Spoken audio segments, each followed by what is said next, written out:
Boa noite a todos os irmãos.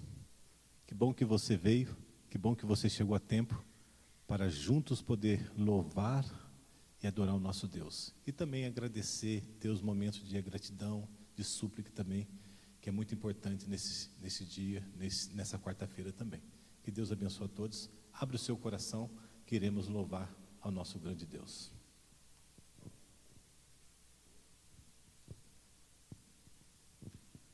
Boa noite a todos os irmãos, mais uma vez. Que bom que você veio à casa do Senhor renovar suas forças na quarta-feira, no meio da semana, para buscar o poder de Deus. E nesse momento, nós vamos cantar o hino Firme na Promessa.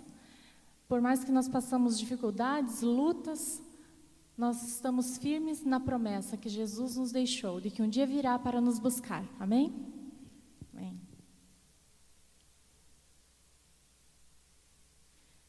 Hino 274 do nosso cenário.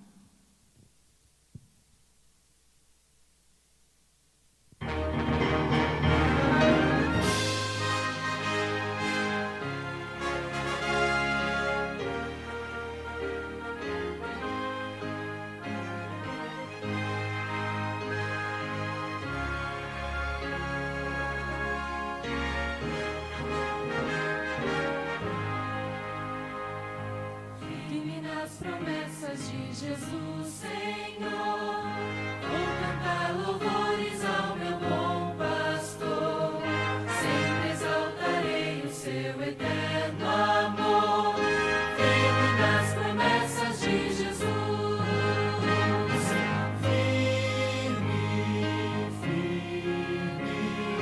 firme nas promessas de Jesus, meu mestre,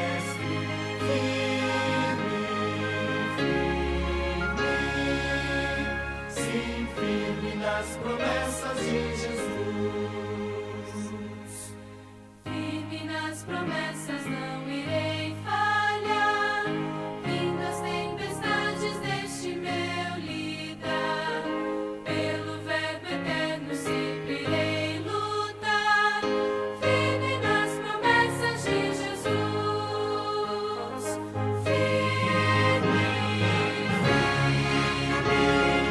Firme nas promessas de Jesus, meu mestre,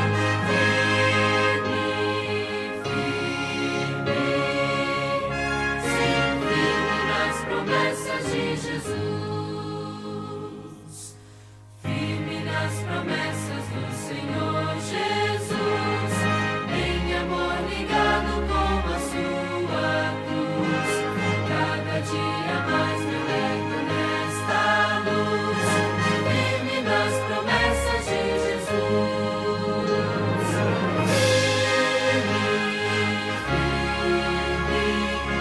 firme nas promessas de Jesus, meu mestre,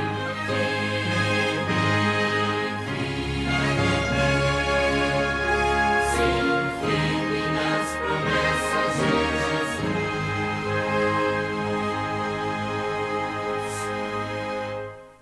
Com essa certeza da promessa de Jesus em nosso coração, é que neste momento nós vamos nos entregar a Ele, nos entregar em Tuas mãos, para podermos esquecer de todas as coisas que aconteceram e pensar que Jesus logo vai voltar. E Ele está aqui nesse momento, está aqui para te conduzir e te segurar no colo. Vamos cantar o hino 480 do nosso cenário, Em Tuas Mãos. Que você se coloque agora nas mãos.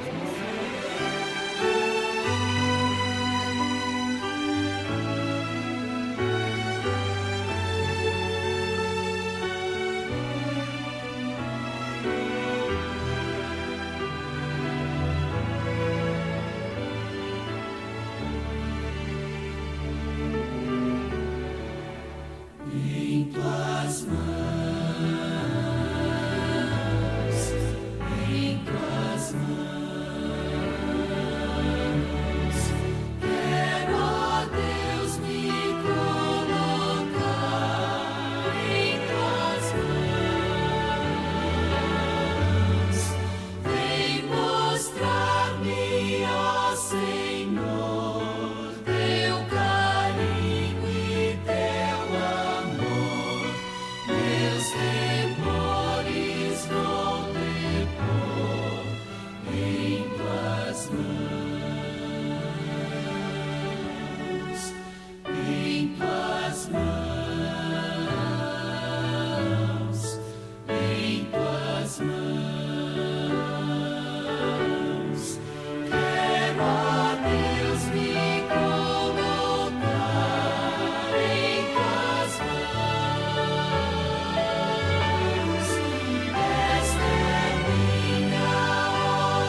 Aqueles que puderem, por favor, se ajoelhem, vamos falar com Deus.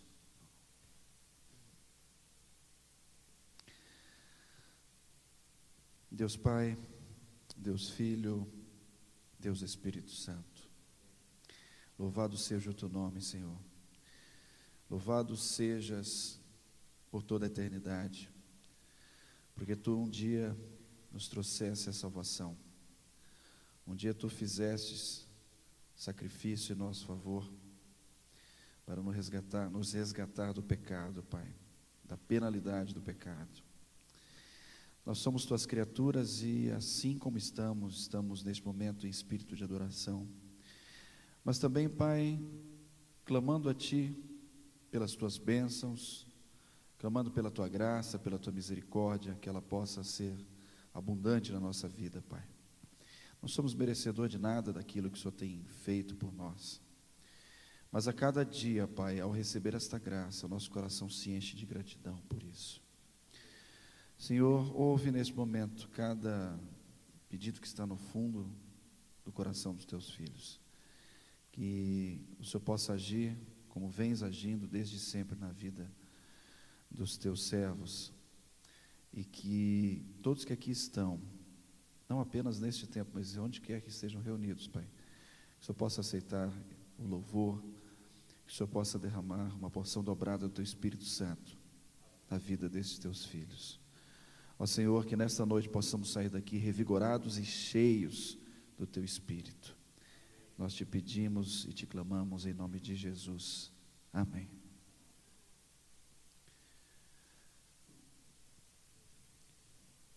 Neste momento, nós queremos convidar a igreja para se reunir em duplas, apenas 2 pessoas. Se tiver de repente alguém que esteja sem dupla, aí sim se reúna em trio. Mas queremos hoje, excepcionalmente, que você se reúna em duplas, e você vai ter 5 minutos para fazer o seu pedido, o seu agradecimento e também uma oração pedindo a Deus, né, que ouça cada pedido que for colocado.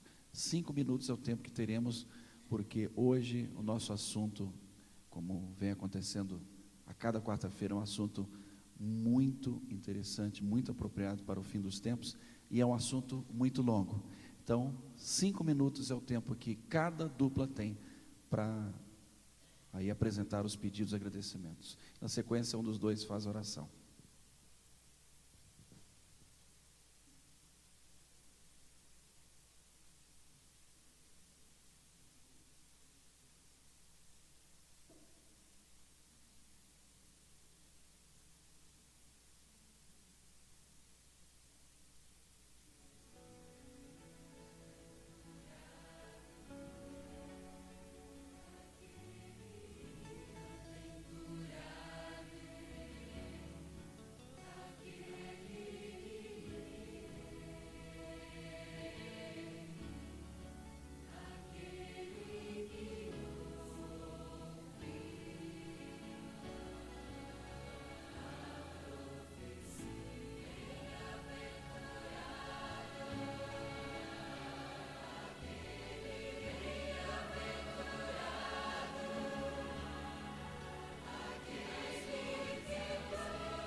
que bom que você está aqui. Que bom que você veio para a casa do Senhor aprender mais a sua palavra. Bem-aventurado é você. Agora nós vamos cantar esse hino. Bem-aventurado.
Boa noite.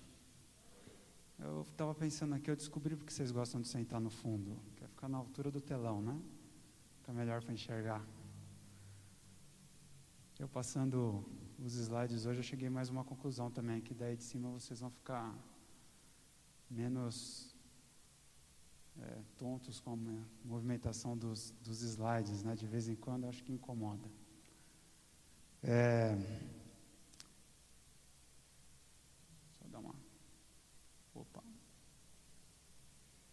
Aí. Antes da gente começar a entrar no tema, Apocalipse 11 é o nosso último encontro nessa primeira parte, da parte histórica, né? Apocalipse 11 fecha a terceira sessão histórica do livro do Apocalipse. E no nosso próximo encontro, em algum momento no ano que vem, conforme a igreja decidir, começaremos a ver a parte profética. Lembremos de algumas coisas. O nosso intuito é que a profecia, o estudo da profecia se torne prático na nossa vida. Que ela saia do papel e entre na nossa mente, no nosso coração, para fazer sentido amanhã, né? Para que a gente olhe para ela e entenda o tempo que a gente vive e entenda quem é o dono da história. É para isso que a gente estuda a profecia.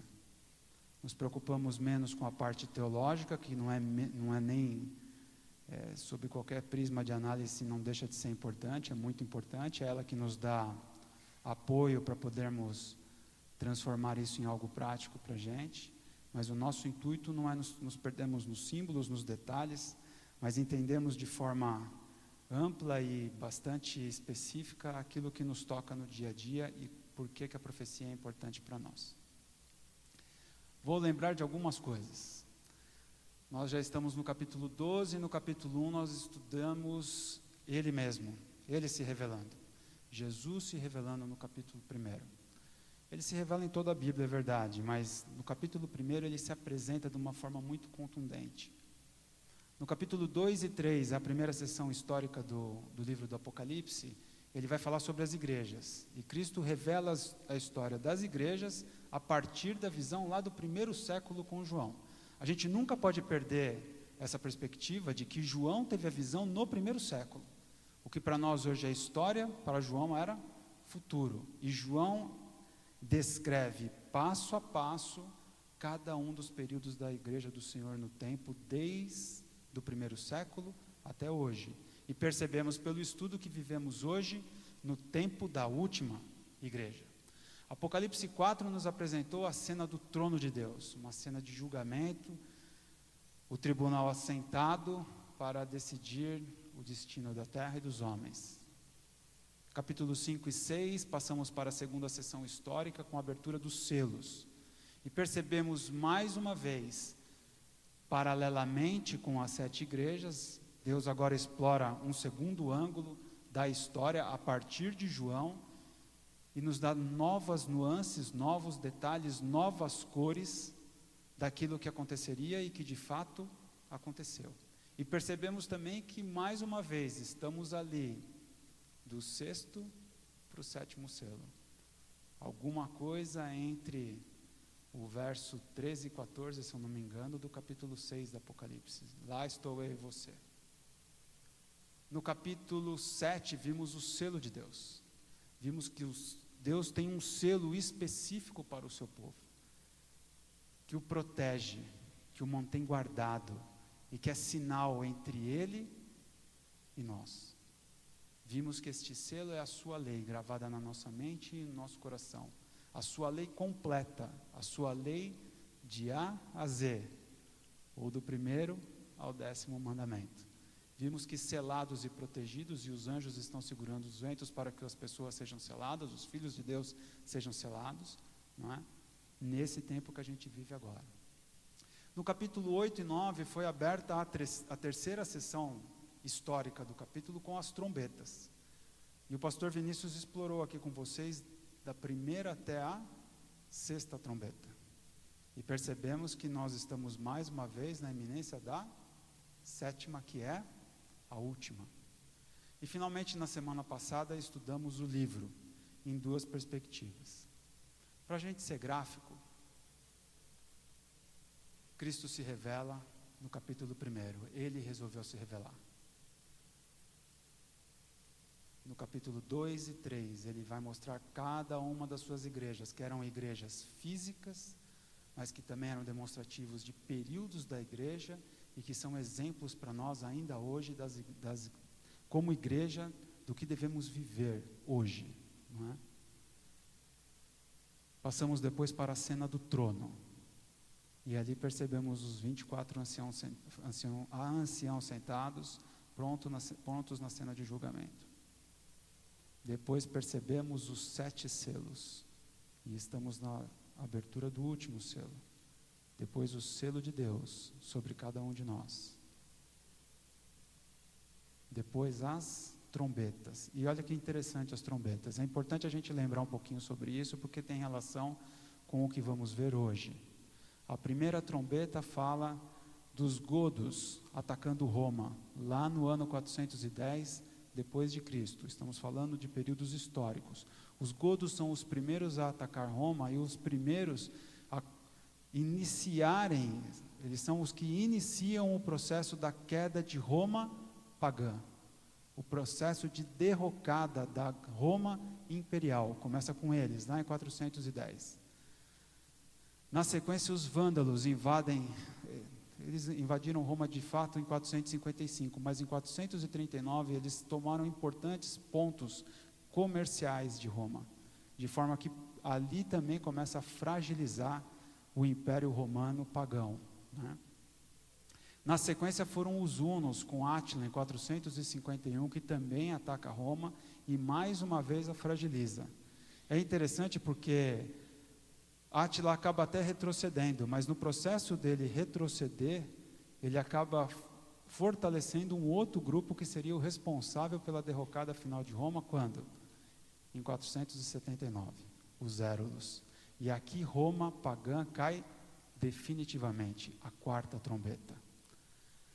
Na 5ª trombeta, os muçulmanos, lá por volta de 732 depois de Cristo, começam os seus ataques a Roma também. Mas agora já não é mais em relação a Roma pagã. Aqui já estamos falando de Roma eclesiástica. Percebam que o alvo é sempre Roma, não é? E finalmente a sexta trombeta, o Império Turco Otomano, em 1302 depois de Cristo, que também fez grande frente ao poder romano eclesiástico, a sexta trombeta. Depois, na semana passada, estudamos o livrinho, não é? Vimos este gráfico com as 2.300 tardes e manhãs, os 400 anos até a primeira vinda de Cristo, e percebemos que ele se projeta até 1844, e que a partir de 1798 se iniciou o tempo do fim. Portanto, vivemos no tempo do fim. E percebemos em 1844 duas realidades. A primeira, a experiência do livro amargo, não é? A experiência do sabor amargo quando eles comeram o livrinho, não é isso? Por quê? Porque em 1844 eles esperavam a vinda de Cristo. E Cristo não veio. Mas esta experiência ruim inaugura uma nova experiência, que é aquela relatada no último verso do capítulo 10, como vimos na semana passada. E qual é essa experiência?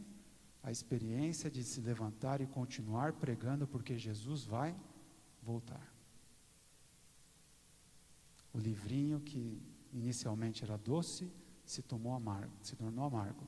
Mas o Senhor, no último verso do capítulo 10, vem até mim e você, e está falando para nós aquela realidade daquele verso, dizendo: levante-se e importa que preguem mais uma vez. Preguem o quê? Que Jesus vai voltar, que Ele é o mistério de Deus, e que nós temos que levar o Evangelho para as pessoas. Mas, e agora? E agora é o capítulo 11. Antes de entrarmos no texto bíblico, vamos orar mais uma vez. Curve sua fronte. Pai querido que estás nos céus, te agradecemos e te louvamos, Senhor, pela oportunidade de estarmos aqui mais uma vez. Obrigado, Senhor, porque temos a Bíblia aberta. Ela é a nossa bússola, é o nosso caminho, é lâmpada para os nossos pés, Senhor, luz para o nosso caminho. Nos ajuda, Senhor, agora, com o Teu Santo Espírito, iluminando a nossa mente e o nosso coração, para que possamos extrair desse tema lições importantes para a nossa vida, aqui e agora, até que o Senhor volte para nos buscar. É o que te pedimos e o que nós te agradecemos já em nome de Jesus. Amém. Então vamos lá. Verso 1, do capítulo 11. E foi-me dada uma cana semelhante a uma vara, e chegou o anjo e disse: levanta-te e mede o templo de Deus, e o altar, e os que nele adoram. Percebam o seguinte: os estudiosos do Apocalipse vão dizer que esse verso está no capítulo 11, mas que de fato ele deveria estar no capítulo 10. A separação por capítulos, vocês sabem, veio muito depois, ela não é original da formação do cânon bíblico, não é?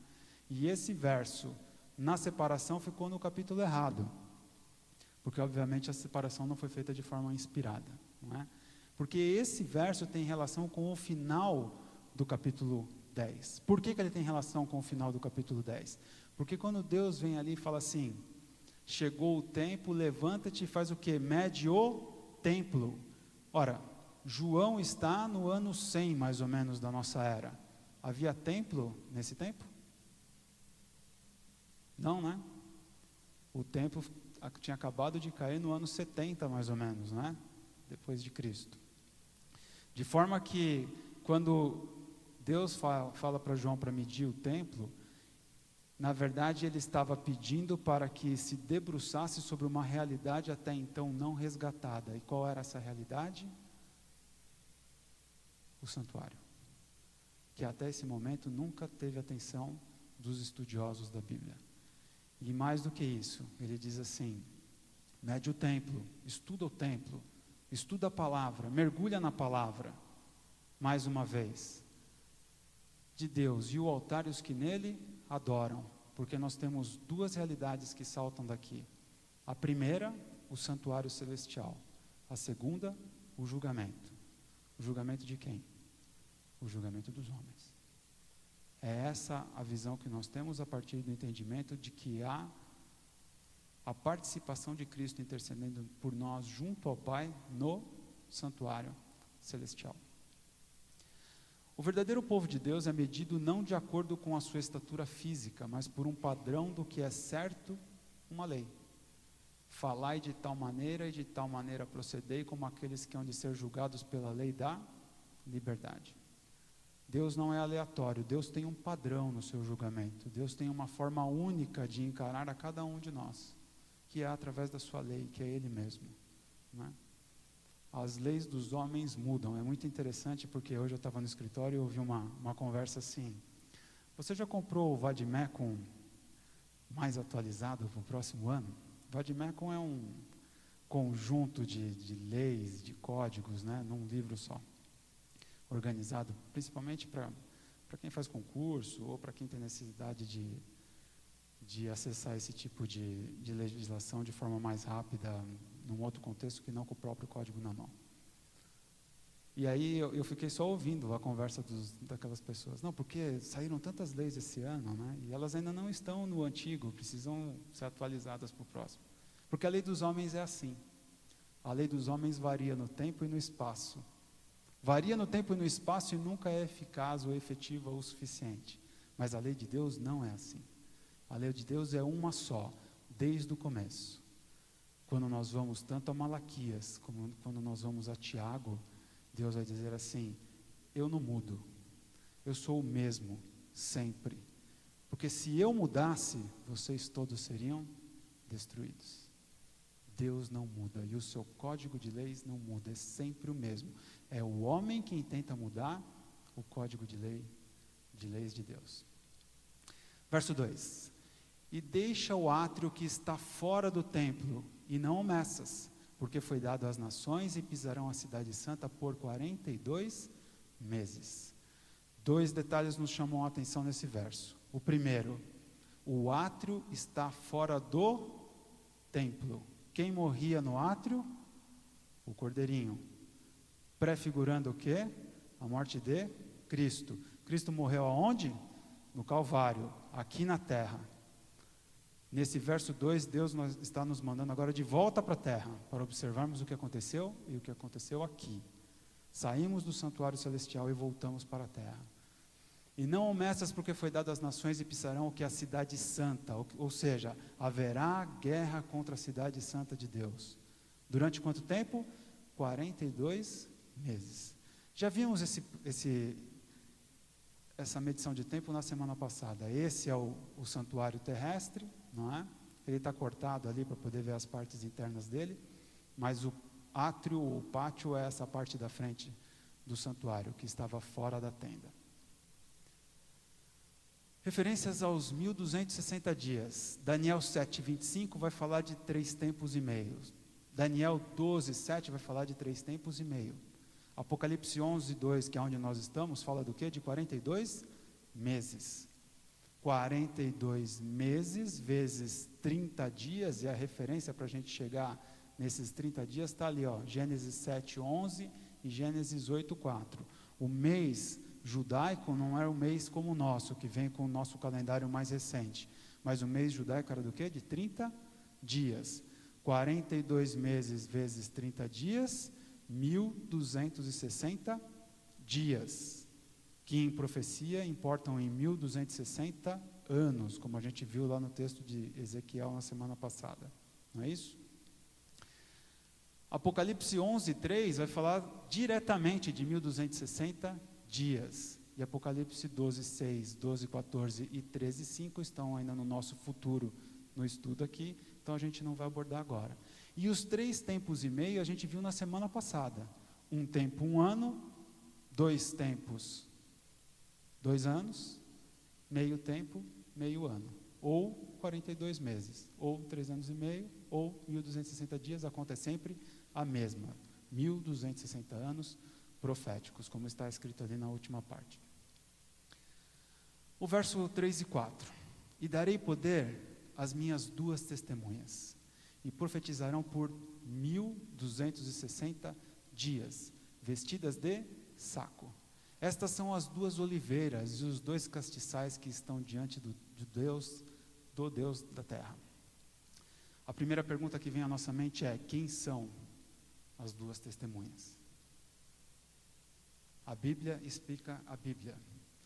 Zacarias 4, verso 2 a 6 vai dizer assim: E disse-me, que vês? Eu disse: olho, e eis que vejo um castiçal, todo de ouro, e um vaso de azeite no seu topo, com as suas 7 lâmpadas e 7 canudos, um para cada uma das lâmpadas que estão no seu topo, e por cima dele 2 oliveiras, uma à direita do vaso do azeite e outra à sua esquerda. E respondi dizendo ao anjo que falava comigo: Senhor meu, o que é isso? O que eles estão falando? Das mesmas figuras, da oliveira e dos castiçais. Senhor meu, o que é isso? Então respondeu o anjo que falava comigo, dizendo-me: não sabe tu o que é isto? E eu disse: não, Senhor meu. E respondeu-me: esta é o quê? A palavra do Senhor a Zorobabel, dizendo. O testemunho do Senhor é a sua própria palavra. Quando a gente vai lá em João, no capítulo 1, no verso 1, como é que diz lá? No princípio era o verbo, e o verbo estava com Deus, e o verbo era Deus. Ora, por meio dele foram feitas todas as coisas, e sem ele nada do que foi feito se fez. É a palavra do Senhor que tem poder, é a palavra do Senhor que testemunha de quem ele é. Então voltemos ao verso agora. Então 2 testemunhas profetizarão por quanto? Por 1260 dias. Ora, a palavra do Senhor testemunharia por 1260 dias, vestidas de saco. Quando a gente vai no Antigo Testamento, vestido de saco era um símbolo do quê? O Pedro falou aqui de vergonha, contrição, tristeza, luto. Ou seja, elas testemunharam durante esse tempo, 1260 anos, mas não foi em liberdade. Foi um tempo do quê? De escuridão. Da palavra de Deus escondida. Da palavra de Deus sendo negada às pessoas. 1260 anos. E a gente já viu no estudo anterior que esses 1260 anos começam lá no ano 538 depois de Cristo e terminam no ano 1798 depois de Cristo.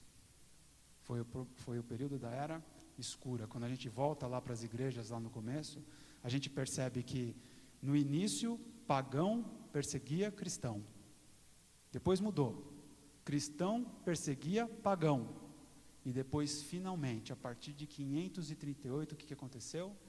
Cristão começou a perseguir cristão. E isso se prolongou na história, e não sou eu que está falando, está nos livros, até 1798, completando os 1260 dias. Precisão da palavra de Deus. Opa. Que confusão, né? A explicação mais satisfatória desta profecia é que as testemunhas são o Antigo e o Novo Testamento. É fora de dúvida que eles testificam de Cristo. São estas as escrituras que de mim testificam, fala Jesus em João 5,39. Assim, na linguagem simbólica do Apocalipse, os 2 castiçais e as 2 testemunhas são referências à palavra de Deus. Durante 1260 anos, as 2 testemunhas estão vestidas de pano de saco, um símbolo de obscuridade. Nos tempos bíblicos, o pano de saco era uma referência ao luto. Por que a Bíblia estava de luto? A Bíblia ficou escondida sob linguagens desconhecidas. Quem não lesse o hebraico ou o grego não podia ler a Bíblia. E não podia ler a Bíblia de qualquer jeito, né?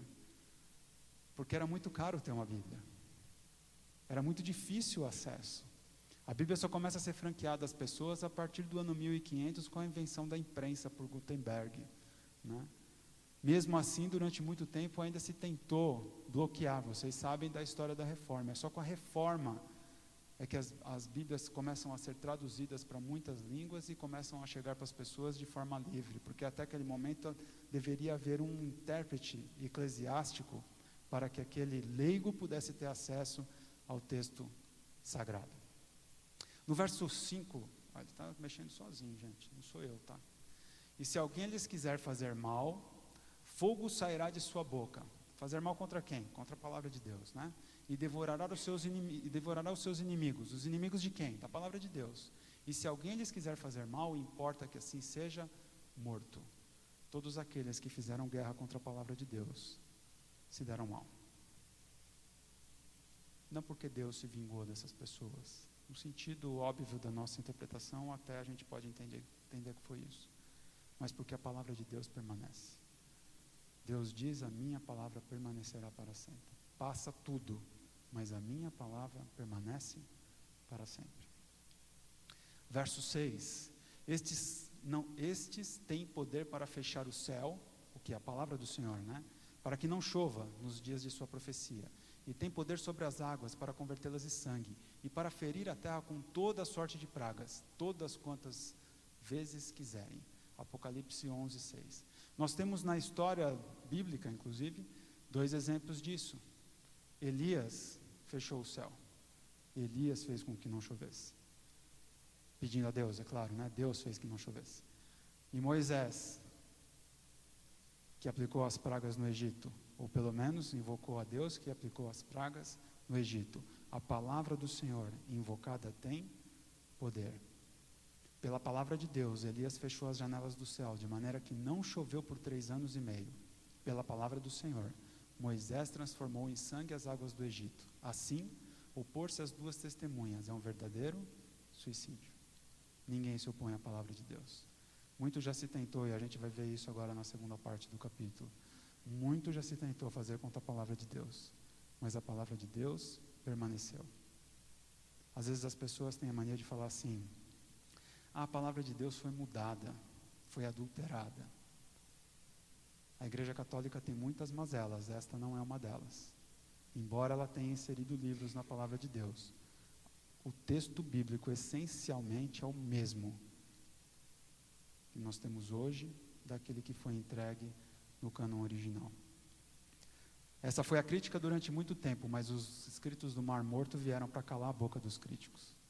Porque quando foram descobertos os escritos do Mar Morto, se percebeu, por exemplo, do livro de Isaías, que havia milhares de cópias, ou centenas de cópias, não lembro o número agora, mas muitas cópias. E elas eram exatamente iguais ao que a gente tem hoje. E isso é sobrenatural. Porque se eu escrever alguma coisa hoje, daqui a algum tempo ela vai estar alterada. Se eu falar alguma coisa para vocês hoje, provavelmente o que eu falar aqui, se você tentar reproduzir lá fora, você não vai conseguir reproduzir. Você vai falar outra coisa que não a mesma coisa que eu. Pode falar até melhor, mas a mesma coisa que eu você não vai falar. Porque diz o ditado popular: quem conta um conto, aumenta um ponto. Mas a palavra do Senhor permanece inalterada pelo poder dele.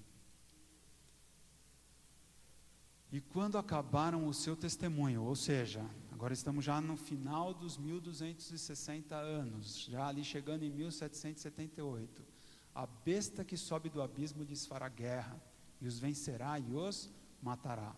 Apocalipse 11, verso 7. Eu vou reproduzir os textos aqui, porque são muitos detalhes, eu espero que vocês guardem os detalhes que vão ser projetados aqui de forma direta, em vez de eu tentar lembrá-los e omitir alguma coisa. Então, eu vou transcrever algumas coisas aqui. Na transição, quando acaba o poderio da Igreja Romana, no final de 1798, ali nos últimos anos, antes da virada do século, começa a surgir um outro poder no lugar do poder eclesiástico romano, né? Começa a decair a Igreja Católica e começa a aparecer um novo poder no cenário da história. É ele a razão, ou o ateísmo. No mesmo ciclo em que... Vem depois, né? No mesmo ciclo em que vai decaindo o poder romano eclesiástico, vem subindo, literalmente, do abismo, o poder ateísta, que está entre nós até hoje. Uma outra forma de negar a palavra de Deus. E ele começa ali, com a Revolução Francesa, ele passa pelo Iluminismo, que o Edson lembrou aqui, e a observação que temos a fazer é o seguinte: em 10 de novembro de 1793, percebem a data? Um pouquinho antes do final dos 1790 anos. Bíblias foram juntadas em Paris, amarradas à cauda de um jumento e arrastadas pelas ruas da cidade. Quem fosse encontrado com uma Bíblia em casa era condenado à morte. Você tem Bíblia em casa? Quantas você tem? Eu devo ter umas 2 dezenas, pelo menos, de Bíblia. Louve a Deus por você ter tantas Bíblias em casa. Em muitos lugares do mundo, ainda hoje, não se pode ter Bíblia. Vocês já devem ter visto aquele vídeo na China, das Bíblias chegando, quase que uma operação de guerra, né? Quase que agentes secretos, e quando aquela mala abre, e eles olham para dentro da mala e veem aquela quantidade de Bíblias dentro da mala, eles retiram as Bíblias de dentro da mala e abraçam as Bíblias, e beijam as Bíblias. E nós passamos pelas nossas Bíblias nas nossas casas, sem às vezes olhar para elas ou abri-las, durante vários dias da nossa existência, não é? E ali continua: quem fosse encontrado, as ruas de Paris ficaram inundadas do quê? De sangue, com a morte de 50.000 pessoas na noite de 11 de setembro de 1793. Os cristãos param de serem perseguidos pelo ramo eclesiástico, pelo segmento eclesiástico papal, e começam a ser perseguidos por aqueles que se diziam donos da razão. Que coisa, né? Diziam eles que o mundo tinha vivido debaixo de uma era escura. Eles começaram a viver numa época realmente muito clara, matando pessoas, não é? O verso 8: e jazerão os seus corpos mortos na praça da grande cidade, que espiritualmente se chama Sodoma e Egito, onde o nosso Senhor também foi crucificado. Um verso de grande significado espiritual. Qual é a grande cidade? Paris, a França. As 2 testemunhas, o Antigo e o Novo Testamento, a palavra de Deus, foram mortas, entre aspas, né, pela França revolucionária nas ruas da grande cidade. Não há dúvida de que a grande cidade aludida é Paris. Nesta profecia, Paris é apresentada espiritualmente como Sodoma e Egito, porque havia uma grande licenciosidade naquele local. Não é novidade, né? Continua até os nossos dias. E também havia uma grande resistência à palavra de Deus, como no Egito. Lembra-se de Faraó? Fala: quem é esse seu Deus? Eu não conheço esse seu Deus. A França fez a mesma coisa. Podemos encontrar ateus em muitos países do mundo, inclusive nos Estados Unidos, Canadá e nos países da Europa e da América do Sul. Mas foi somente a França, como nação, que rejeitou a palavra de Deus, e toda a sua população fez o quê? Celebrou o evento. O que aconteceu na França? As Bíblias foram juntadas e queimadas, como a gente já viu. Igrejas e instituições religiosas fechadas. O sábado foi abolido. A semana de 7 dias foi retirada e foi criada uma semana de 10 dias. Funcionou? Acho que não. Batismo e ceia foram abolidos.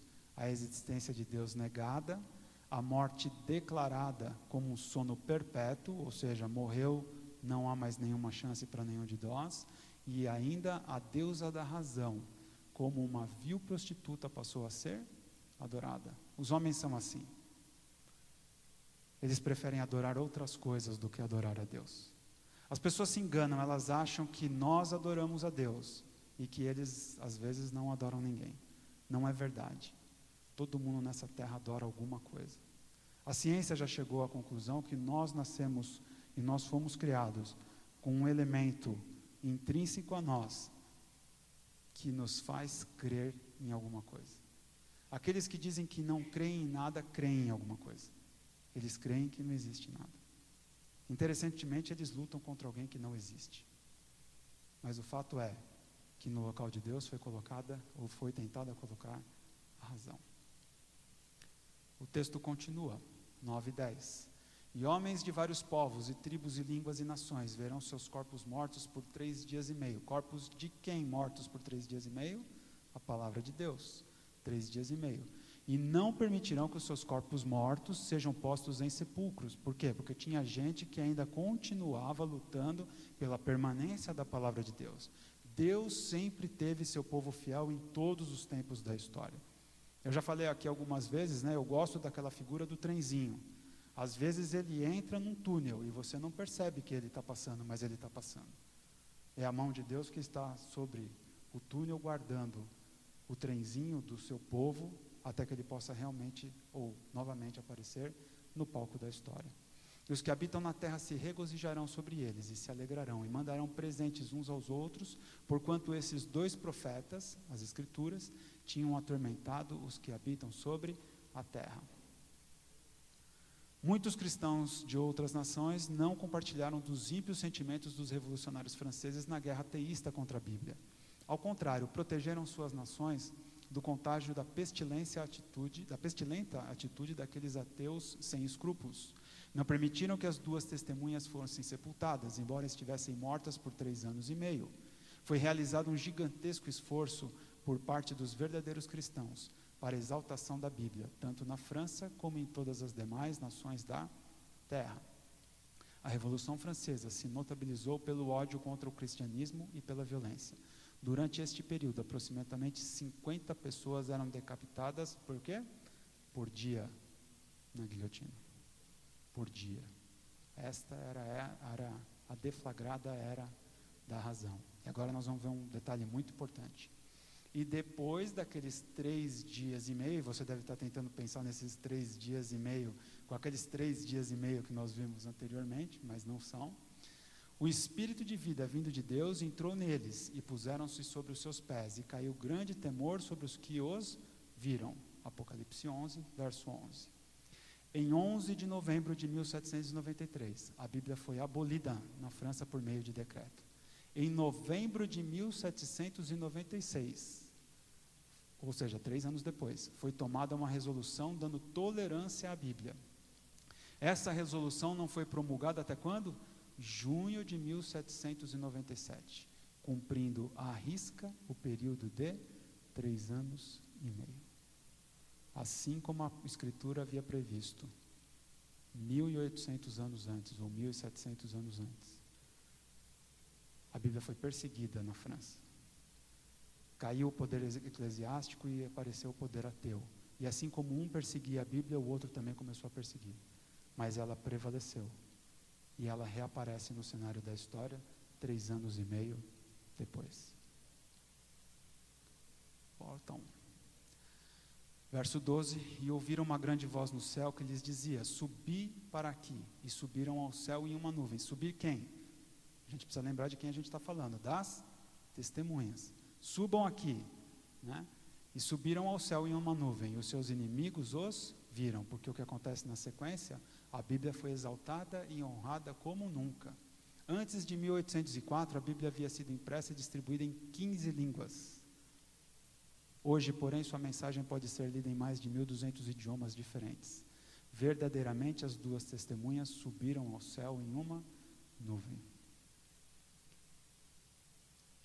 Verso 13: E naquela mesma hora houve um grande terremoto, e caiu a 10ª parte da cidade.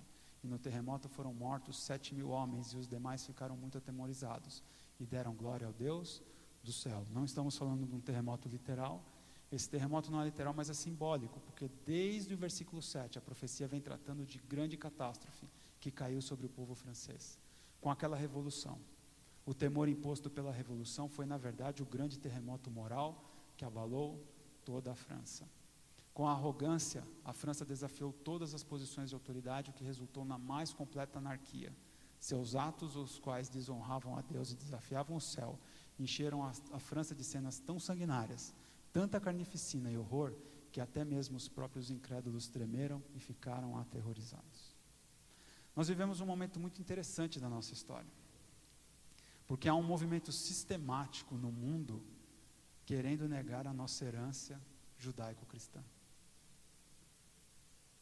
E todos os lugares onde a nossa herança judaico-cristã é negada de forma sistemática, começam a acontecer coisas como essas que estão escritas aí. Aí você vai falar assim, talvez, lá na Holanda eles negam a palavra de Deus e está tudo bem lá. Tá mesmo? Vá até lá para ver. Funciona muito bem do ponto de vista administrativo, operacional. Mas vá ver se você consegue viver com os valores deles lá. No Canadá funciona muito bem. Vá morar no Canadá. E vai ver se é tão fácil assim quanto você acha que é. Aonde a palavra de Deus é sonegada, os valores não têm sentido. Mas é intrínseco ao homem não roubar, não matar. Está na lei natural, é verdade, está na lei natural, implantada por Deus. Mas se você tirar Deus da história, tudo é possível. Tudo é possível. Você pode abortar. Estamos aí, diante de uma votação no nosso Congresso Nacional, mais uma vez, sobre lei de aborto. Uma hora vai passar. Estamos aí mais uma vez no Congresso Nacional para discutir a lei da homofobia. Eu não sei, etimologicamente eu não sei o que quer dizer homofobia, né? Porque homofobia, do ponto de vista etimológico, você tem que ter medo de uma pessoa que se diz homossexual. Eu não conheço ninguém que tem medo de uma pessoa homossexual. O termo em si é impróprio. Nós não temos nada contra. Todo mundo tem direito de fazer o que quiser nessa vida, desde que não interfira no direito dos outros. E essa lei interfere no nosso direito. Porque essa lei, para nós, vai nos causar grandes problemas na pregação do Evangelho. Vai começar com o tema dos gays. E vai terminar em outras coisas. E vai terminar em outras coisas. Eles são apenas massa de manobra. Apenas massa de manobra. É passado o segundo ai. Lembram-se lá das trombetas? Quando a gente viu lá a sexta trombeta, se falou de um ai, passou o segundo ai. E eis que o terceiro ai cedo virá. E o sétimo anjo, agora entramos na última trombeta. E ela está no nosso futuro. Portanto, não temos muito a falar dela, porque ela ainda vai acontecer. Estamos na transição da sexta para a sétima trombeta. O sétimo anjo tocou a sua trombeta, e houve no céu grandes vozes que diziam: os reinos do mundo vieram a ser de quem? Do nosso Senhor e do seu Cristo, e ele reinará todo sempre. E os 24 anciãos, lembra da cena do trono? Que estão assentados em seus tronos diante de Deus. Lembra da cena do trono? Prostraram-se sobre os seus rostos e adoraram a quem? A Deus, o único que pode e que deve ser adorado. Dizendo: graças te damos, Senhor Deus Todo-Poderoso, que és, lembra Jesus se apresentando? Que és, que eras e que hás de vir, que tomaste o teu grande poder e reinaste. Ao soar a sétima trombeta, grandes vozes no céu anunciam o maior acontecimento da história do mundo, a intervenção de Cristo na terra. As primeiras 6 trombetas anunciaram e realizaram a queda de Roma ocidental e oriental, pelos visigodos, pelos vândalos, os hunos, os érulos, os árabes e os turcos. A sétima trombeta, essa que nós aguardamos, anuncia a queda total das nações e do poderio do homem no mundo pela intervenção de Cristo. Finalizando, verso 18: e iraram-se as nações, e veio a tua ira e o tempo dos mortos para que sejam julgados, e o tempo de dares o galardão aos profetas, os teus servos, e aos santos e aos que temem o teu nome, a pequenos e grandes, e o tempo de destruírem os que destroem a terra. Vejam que interessante, até a Revolução Francesa, é isso que o texto vai dizer agora. Até a Revolução Francesa você tinha um tipo de guerra. A partir da Revolução Francesa, começa um movimento na terra, que é o que a gente tem na nossa realidade hoje, em que o homem é capaz de destruir a terra. Nunca antes foi assim. Agora é assim. Nós somos capazes de nos destruir uns aos outros, de forma massificada. Vocês viram, acho que foi ontem, um atentado do Talibã, lá no Paquistão. 150, se eu não me engano, 150 crianças mortas, até 16 anos de idade. E mais 150 hospitalizadas com graves ferimentos. Que tipo de animal é esse que faz isso com crianças?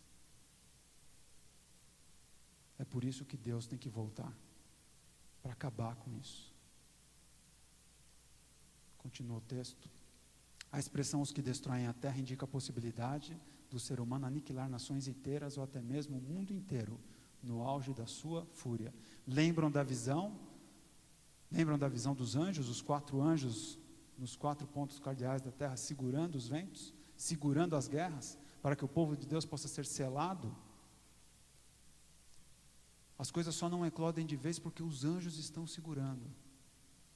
Os anjos estão segurando e Deus está permitindo a extensão do tempo de graça. É só isso. O último verso. E abriu-se no céu o templo de Deus. E a arca, olha a sequência. Nós estamos na 7ª trombeta, que está no nosso futuro. E depois, quando Jesus aparecer, e depois do julgamento de todas as pessoas, aparece o templo de Deus. E a arca da sua aliança foi vista no seu templo. E houve relâmpagos, vozes, trovões, terremotos e grande saraiva. Essa é a arca, ou uma figura dela. Eu lhe pergunto, quando as cortinas do céu se abrirem, e quando a arca aparecer, o que você acha que tem dentro da arca? Você vai falar assim para mim, a vara de Arão florida e os pães da proposição, não é isso? Mas tem mais uma coisa. O que tinha dentro da arca? As tábuas da lei de Deus. Você acha que a hora que abrir a arca e que as tábuas da lei de Deus aparecerem lá, o 4º mandamento vai estar riscado e vai estar escrito domingo embaixo? É isso que você acha que vai acontecer? Eu quero passar uma música, como eu tenho feito todas as vezes aqui, antes da gente terminar. E depois quero contar para vocês uma pequena experiência, para entendermos o tempo que a gente vive, para entendermos que estamos na iminência da 7ª trombeta. Não importa quanto tempo Jesus vai demorar para voltar, nós estamos na iminência da 7ª trombeta. Seja ela a que vai tocar para todos, seja ela a que pode tocar individualmente para cada um de nós.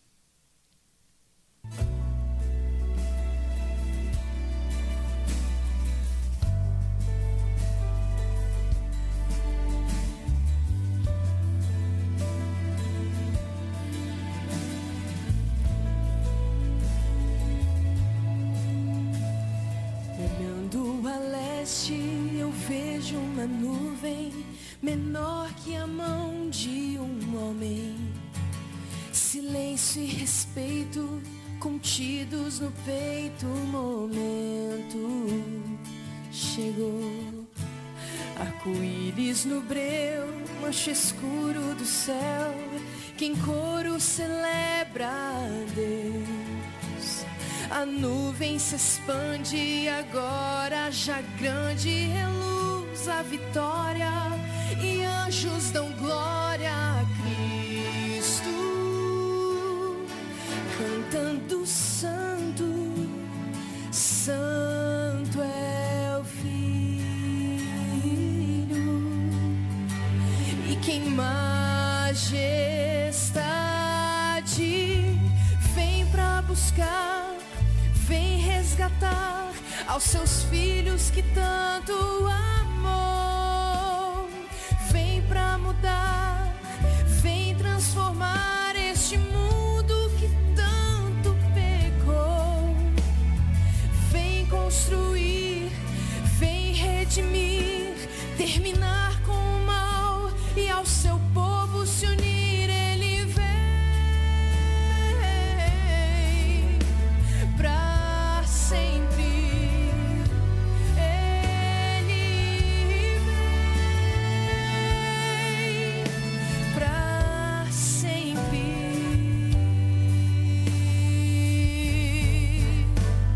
O som de um clarim soa como um trovão, temor que abre as tumbas no chão.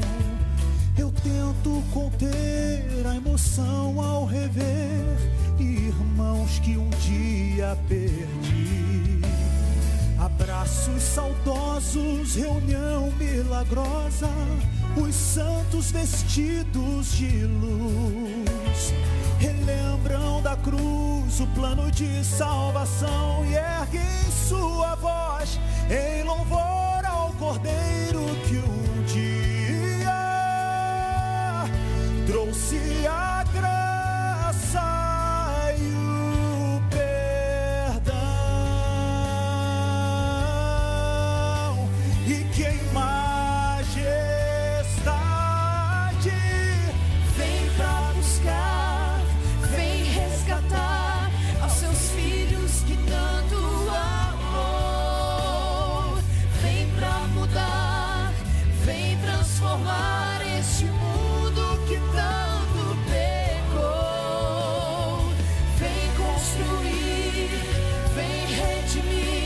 terminar com o mal e ao seu povo se unir. Ele vem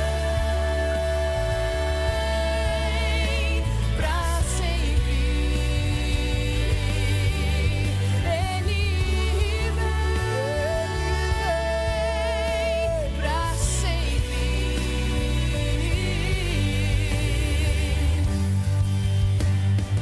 Eu nem sei como descrever a visão de ter Cristo olhar pra mim, tocar suas mãos, marcas do amor e ouvir o poder de sua voz a dizer: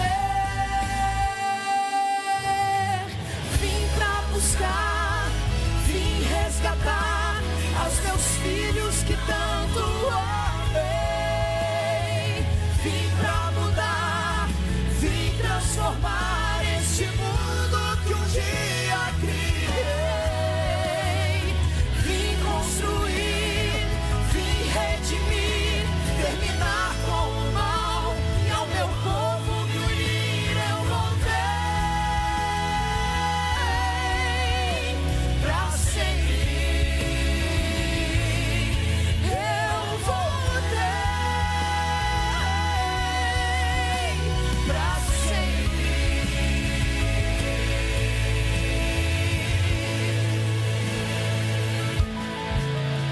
Pra sempre.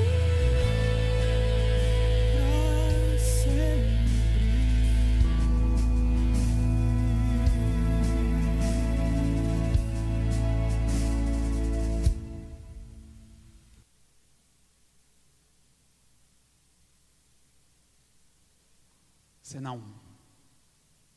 Segunda-feira, 3 da tarde. O telefone toca. Eu olho para o visor, está escrito Ronaldo, meu primo. Olhei para o visor e pensei assim, ele vai me perguntar do processo dele. Eu tenho um processo dele em São Paulo que eu cuido há alguns anos. Atendo. Oi, Má, tudo bem? Tudo bem, Rui, e você? Mais ou menos. Estou descendo para a praia. O que aconteceu? Hoje de manhã o Reginaldo bateu de moto, o irmão dele. E não resistiu, morreu. 46 anos de idade. Acabou de ter uma bebê. Está com 1 aninho.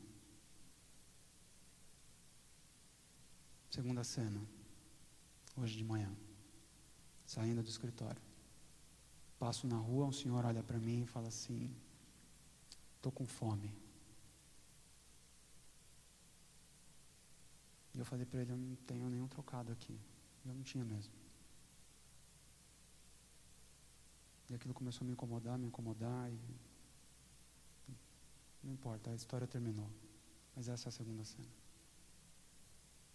A 7ª trombeta vai tocar em algum momento. Eu não sei quando que é. Mas ela pode tocar na minha e na sua vida hoje. Porque a gente não sabe se a gente chega em casa hoje. A gente não sabe se a gente acorda amanhã. Ai, Marcelo, que visão pessimista. Meu primo jamais imaginou que ele ia para o colégio de manhã, ia lembrar que esqueceu um remédio em casa, entre uma aula e outra, voltou para casa para pegar o remédio, e quando ele estava voltando para o colégio, acabou para ele. Ah, Marcelo, você está sendo emotivo, porque a pessoa te pediu alguma coisa de manhã. Até quando a gente acha que a gente vai durar para sempre? Até quando a gente vai continuar achando que as pessoas que estão à nossa volta vão durar para sempre? Quando o Ronaldo falou para mim assim, ele morreu, eu comecei a chorar de um jeito que eu não me lembro de ter chorado na minha vida. Um misto de emoções. De dor por ele, porque a gente passou uma boa parte da vida juntos. De dor por mim, porque veio na minha mente o seguinte: eu acho que eu podia ter insistido um pouco mais com ele. De dor por mim, de ter pensado assim: eu acho que eu deveria insistir um pouco mais com as outras pessoas que ainda estão perto de mim. Quando eu passei direto por aquele rapaz de manhã, quando eu estava chegando na esquina, eu pensei assim: Marcelo, o que você está fazendo? Você vai pregar à noite na igreja? O cara falou que ele está com fome. Até quando nós vamos continuar inebriados por esse mundo? Até quando a deusa da razão vai continuar controlando a nossa vida e nós vamos continuar a adorá-la em vez de adorar ao Deus verdadeiro? Até quando? Até quando os bancos desta igreja vão estar vazios numa quarta-feira? Até quando? Num domingo? Até quando? Até quando você vai precisar fazer programas maravilhosos de sábado de manhã para as pessoas virem aqui? Ou de sábado à tarde para as pessoas virem aqui? Até quando? A trombeta vai tocar. Quando a gente olha para trás e vê o que aconteceu na Idade Média, na França, como Deus falou que aconteceria ipsis literis, no capítulo 11 do livro de Apocalipse, eu olho para frente e falo assim: a 7ª trombeta vai tocar. Pode ser hoje, na minha e na sua vida. Mas espero é a minha oração, que no dia que ela tocar, eu e você estejamos de pé, para dizer: estamos aqui, Senhor. Eu, a família que o Senhor me confiou, e todas as pessoas que eu pude falar que o Senhor ia voltar, estão aqui. As que não quiseram aceitar, paciência. É o teu poder, é o teu espírito e não o meu. O pastor Ivan Saraiva uma vez falou uma coisa que eu não vou esquecer nunca mais na minha vida. Qual é o seu maior sonho? E a frase não é dele, mas ele repetiu e ela gravou na minha memória. O meu maior sonho é ir para o céu e levar o maior número de pessoas que eu puder comigo. Esse é o meu maior sonho. Esse é o sonho de Deus para a minha e para a sua vida. Porque enquanto nós vivermos este sonho, nós estaremos tranquilos. Enquanto nós vivermos este sonho, essa vida fará sentido. Enquanto nós vivermos este sonho, nós continuaremos pensando nessa nuvem pequena que vai se abrir e que nós vamos olhar para ela e falar: esse é o nosso Deus a quem aguardávamos. Fique de pé, vamos orar.